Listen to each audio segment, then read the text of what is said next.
the hammock. If your hammock breaks on a load bearing section underneath at the ends, it's basically scrap.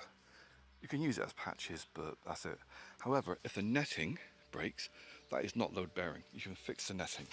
You can either use it as a hammock on its own without the mosquito net, or you can patch it.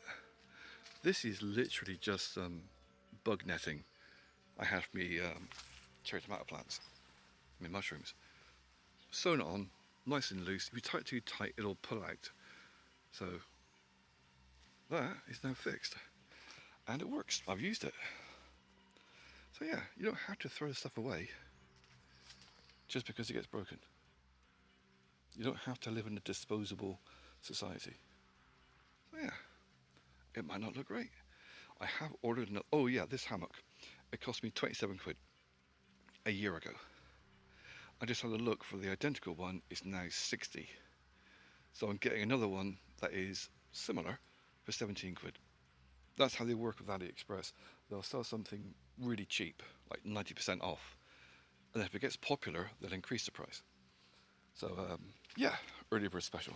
So I've got a replacement on order. Should be here in a few days or weeks.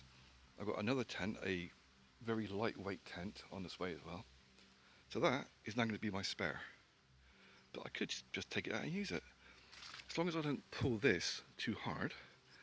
The reason it broke is simple.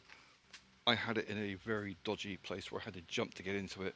I was exhausted, tired, a little bit of heat stroke, dehydrated, didn't eat for 24 hours in the height of summer.